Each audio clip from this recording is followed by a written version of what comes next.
Olá, sejam bem-vindos a mais um pequeno vídeo, uma pequena reflexão aqui no canal. Estava um bocadinho para uma semana, mas pronto, aqui continuamos. A última reflexão que nós fizemos foi sobre o dilúvio, sobre o terminar do dilúvio, quando Noé e a sua família saíram da arca, a mandado de Deus, porque as águas já tinham secado sobre a terra. E terminou no capítulo, e o capítulo a seguir, que foi o capítulo 10, esteve-nos a falar sobre as várias gerações, os vários descendentes de Noé e de seus filhos. Quando Noé saiu da arca e fez aquele altar de adoração a Deus, conforme nós vimos, o Senhor prometeu que nunca mais iria destruir a terra com um dilúvio. Não quer isto dizer que não há inundações, porque há inundações, há tempestades, há rios que saltam dos seus leitos, há grandes chuvadas que provocam grandes destruições, mas de uma forma geral, uma forma universal, um dilúvio que destrói a terra não haverá mais, porque o Senhor prometeu que não haveria mais e mostrou a Noé o arco-íris como sinal desta aliança com ele.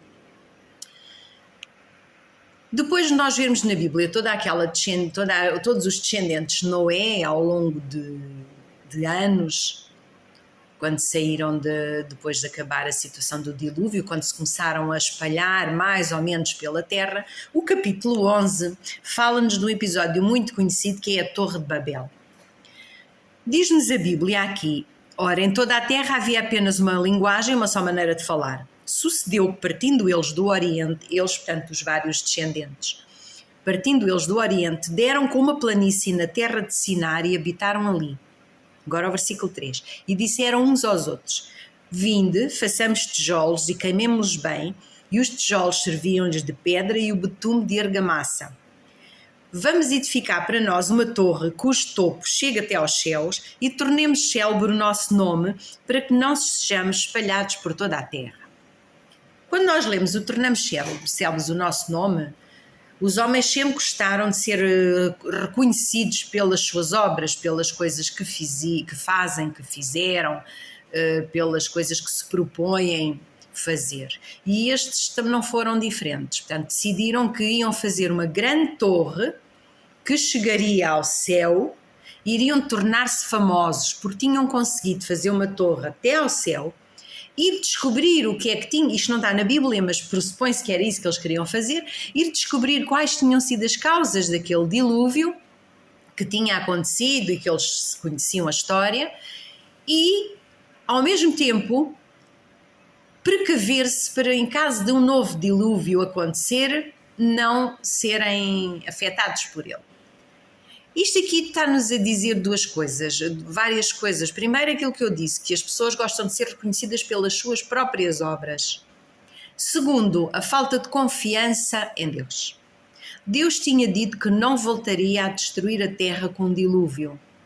Eles não acreditaram e resolveram ser eles a ter uma forma de escapar se esse dilúvio voltasse a acontecer.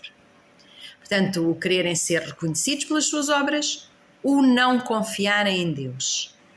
E além destas duas coisas, houve mais uma coisa. No início, quando Deus criou Adão e Eva, e com o voltar da humanidade, das várias gerações que houveram, o plano de Deus era que essas pessoas se multiplicassem sobre a terra e enchessem a terra com os seus descendentes. Ora, encher a terra com os seus descendentes não é estarem num sítio só e terem a sua descendência só naquele sítio.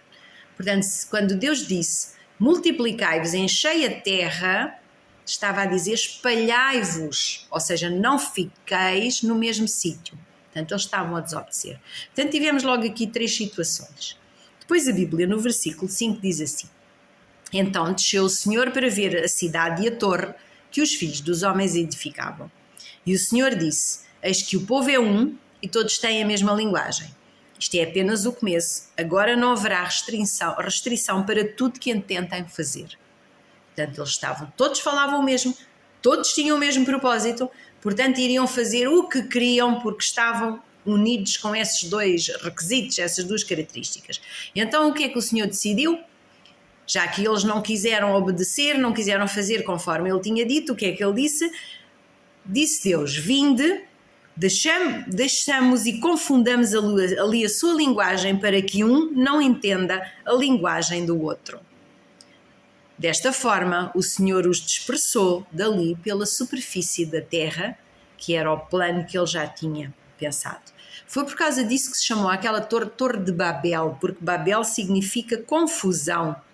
Ali confundiu o Senhor a linguagem de toda a terra e dali o Senhor os dispersou por toda a superfície dela. As pessoas têm que se têm que se mentalizar que quando Deus diz uma coisa para fazer, apesar de Ele nos ter concedido o atributo de escolher, o livre-arbítrio, quando Deus dá uma ordem para ser feita, uma ordem é para ser feita. E se o homem não faz, Deus vai resolver de outra maneira para que isso chegue a ser feito. Portanto, confiados nisso, fiquem bem. Até para a semana.